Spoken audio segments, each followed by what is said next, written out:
ஒரு மனிதன் தன்னை காயப்படுத்தியவர்களுக்காக இறக்கும் நேரத்திலும் ஜெபிப்பாரா? சிலுவையில் மிகுந்த வேதனையில் இருந்தபோதும் இயேசு சொன்ன வார்த்தைகள் இன்றும் கோடிக்கணக்கான இதயங்களை மாற்றுகின்றன. லூக்கா 23 அமைதியாக கேளுங்கள். அவர்களுடைய கூட்டத்தார் எல்லாரும் எழுந்திருந்து அவரை பிலாத்துவினிடத்துக்கு கொண்டு போய், இவன் தன்னை கிறிஸ்து என்னப்பட்ட ராஜாவென்றும் ராயருக்கு வரி கொடுக்க வேண்டுவதில்லை என்றும் சொல்லி ஜனங்களை கலகப்படுத்த கண்டோம் என்று அவர் மேல் குற்றம் சாட்டத் தொடங்கினார்கள். பிலாத்து அவரை நோக்கி, நீ யூதருடைய ராஜாவா என்று கேட்டான்.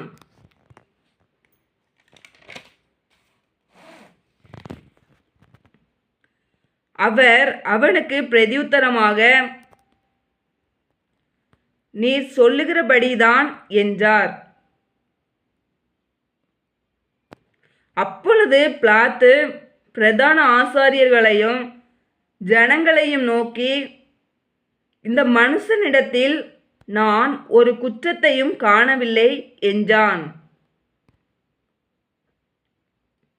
அதற்கு அவர்கள், இவன் கலிலேயா நாடு தொடங்கி இவ்விடம் வரைக்கும் யூதேயா தேசமங்கும் உபதேசம் பண்ணி ஜனங்களை கலகப்படுத்துகிறான் என்று வைராக்கியத்தோடே சொன்னார்கள். கலிலேயா என்பதை பிலாத்து கேட்டபொழுது, இந்த மனுஷன் கலிலேயனா என்று விசாரித்து,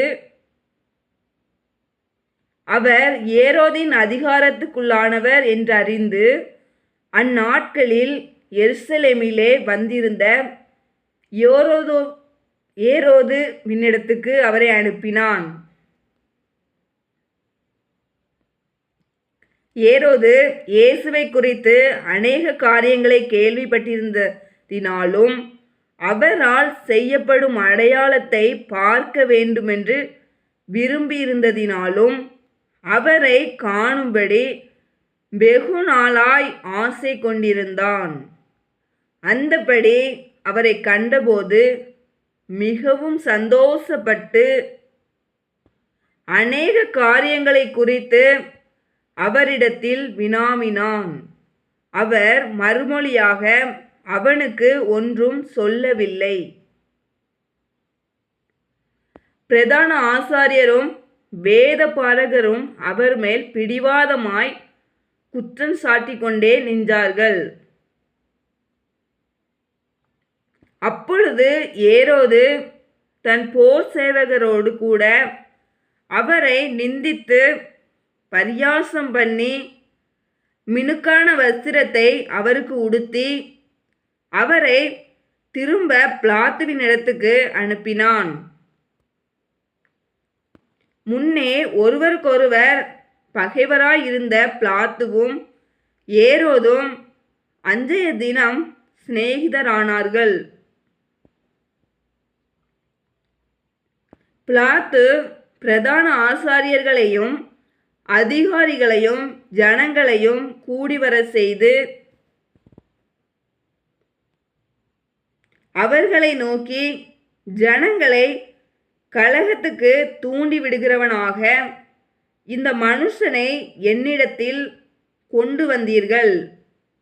நான் உங்களுக்கு முன்பாக விசாரித்தபோது இவன் மேல் நீங்கள் சாட்டுகிற குற்றங்களில் ஒன்றையும் நான் இவனிடத்தில் காணவில்லை.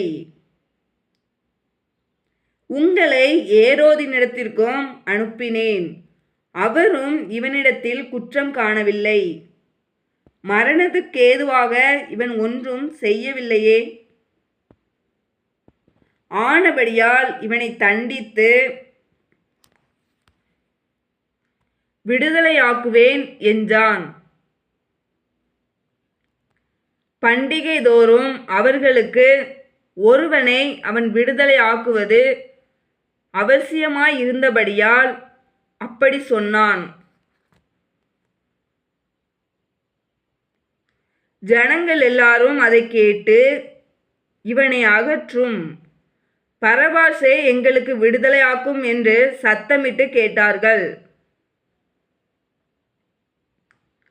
அந்த பரபாஸ் என்பவன் நகரத்தில் நடந்த ஒரு கலகத்தின் நிமித்தமும் கொலைபாதகத்தின் நிமித்தமும் காவலிலே வைக்கப்பட்டிருந்தான்.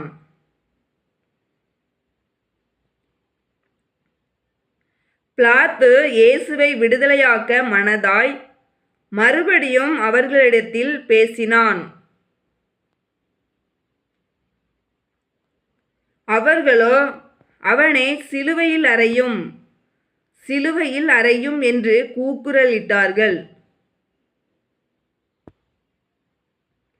அவன் மூன்றாந்தரம் அவர்களை நோக்கி, ஏன், இவன் என்ன பொல்லாப்பு செய்தான்? மரணத்துக்கு ஏதுவான குற்றம் ஒன்றும் இவனிடத்தில் நான் காணவில்லையே.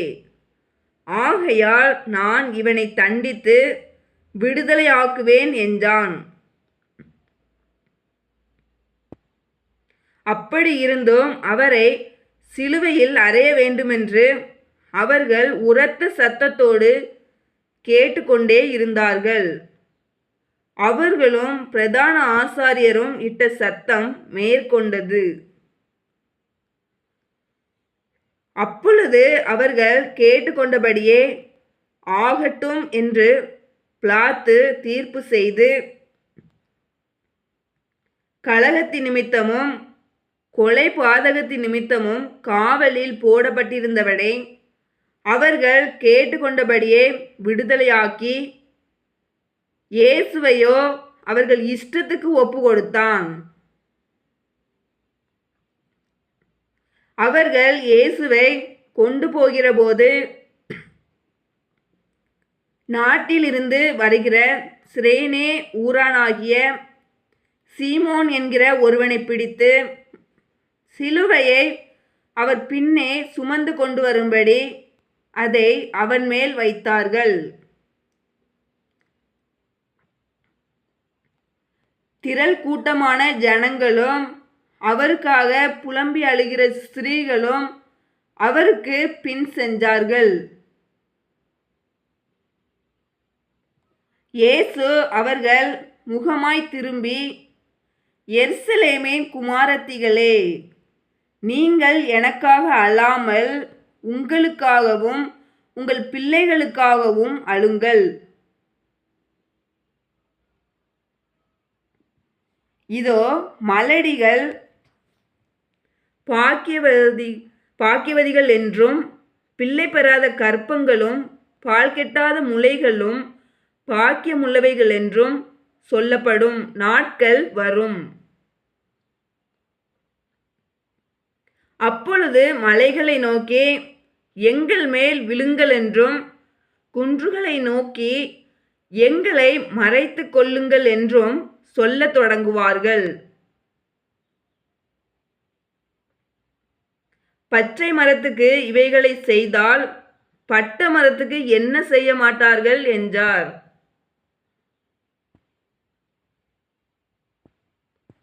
குற்றவாளிகளாகிய வேறு 2 பேரும் அவரோடே கூட கொலை செய்யப்படுவதற்கு கொண்டு போகப்பட்டார்கள்.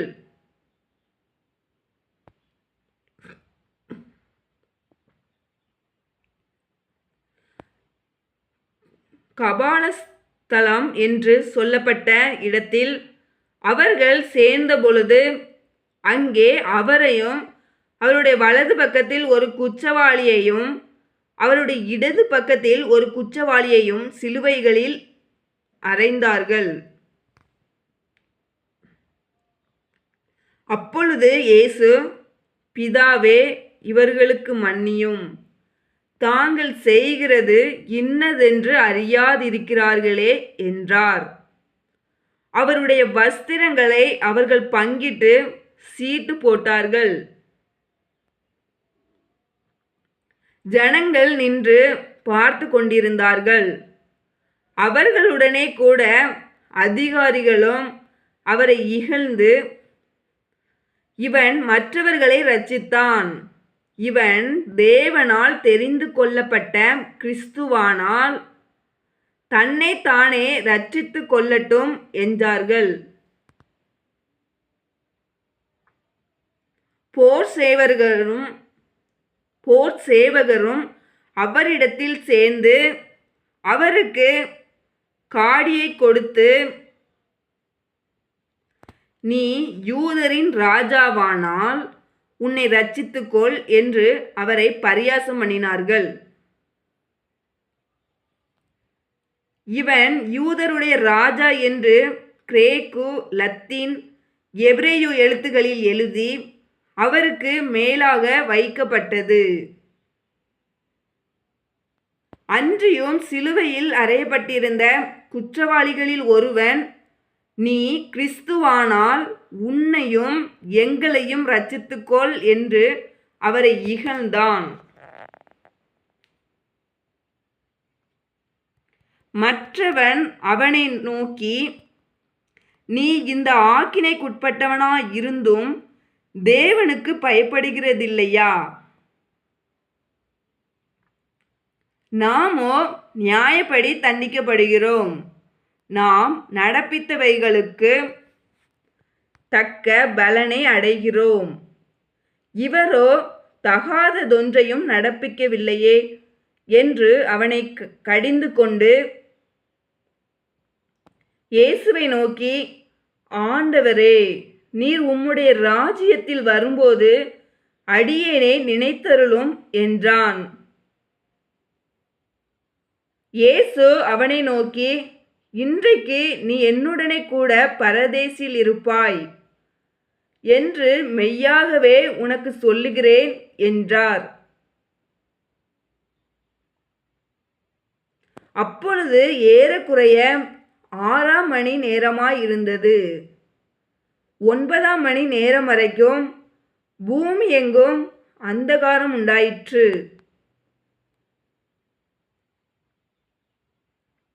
சூரியன் இருளடைந்தது. தேவாலயத்தின் திரைச்சீலை நடுவில் 2ஆக கிழிந்தது. இயேசு, பிதாவே, உம்முடைய கைகளில் என் ஆவியை ஒப்புவிக்கிறேன் என்று மகா சத்தமாய் கூப்பிட்டு சொன்னார். இப்படி சொல்லி ஜீவனை விட்டார். 100க்கு அதிபதி சம்பவித்ததைக் கண்டு, மெய்யாகவே இந்த மனுஷன் நீதிபரனாயிருந்தான் என்று சொல்லி தேவனை மகிமைப்படுத்தினான்.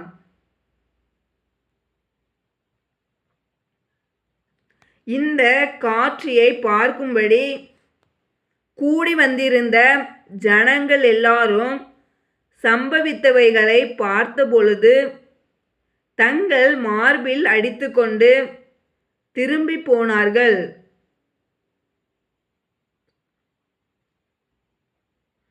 அவருக்கு அறிமுகமானவர்கள் எல்லாரும் கலிலேயாவில் இருந்து அவருக்கு பின் சென்று வந்த ஸ்திரீகளும் தூரத்திலே நின்று இவைகளை பார்த்து கொண்டிருந்தார்கள். யோசேப்பு என்னும் பெயர் கொண்ட ஒரு ஆலோசனைக்காரன் இருந்தான். அவன் உத்தமனும் நீதிமானுமாயிருந்தான். அவன் யூதருடைய பட்டணங்களில் ஒன்றாகிய அரிமத்தியாவிலிருந்து வந்தவனும் தேவனுடைய ராஜ்யத்துக்கு காத்திருந்தவனும் யூதர்களுடைய ஆலோசனைக்கும் செய்கைக்கும் சம்மதியாதவனுமாயிருந்தான். அவன் பிலாத்துவினிடத்தில் போய் இயேசுவின் சரீரத்தை கேட்டு அதை இறக்கி மெல்லிய துப்பட்டியிலே சுற்றி கன்மலையில் வெட்டப்பட்டதுமாய் ஒரு காலும் ஒருவனும் வைக்கப்படாததுமாயிருந்த ஒரு கல்லறையிலே வைத்தான். அந்த நாள் ஆயத்த நாளாய் இருந்தது. ஓய்வு நாளும் ஆரம்பமாயிற்று.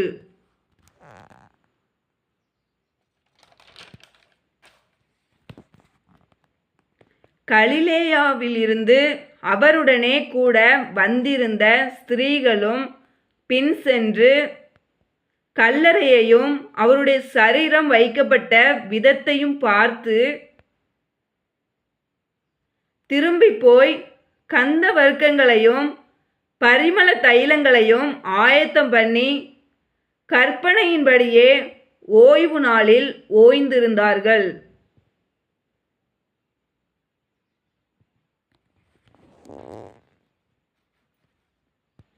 ஆமென். சிலுவையில் இயேசு சொன்ன வார்த்தைகள் இன்றும் மனிதர்களின் இதயங்களை மாற்றுகின்றன. அன்பு, மன்னிப்பு, கிருபை இவை அனைத்தையும் லூக்கா 23 நமக்கு நினைவூட்டுகிறது. இந்த வாசிப்பு உங்கள் இதயத்தை தொட்டிருந்தால் forgive them என்று கமெண்ட் செய்யுங்கள், லைக் செய்யுங்கள், ஷேர் செய்யுங்கள். ஜீவ வார்த்தை சேனலை சப்ஸ்கிரைப் செய்யுங்கள். டெஸ்கிரிப்ஷனின் முதல் வரியில் இருக்கும் லூக்கா 24 வாசிப்பின் லிங்கை தவறாமல் பாருங்கள். உங்கள் குடும்பத்தையும் உங்கள் வாழ்க்கையையும் தேவன் ஆசீர்வதிப்பாராக. நன்றி. மீண்டும் ஒரு வேதாகம வாசிப்பில் சந்திப்போம்.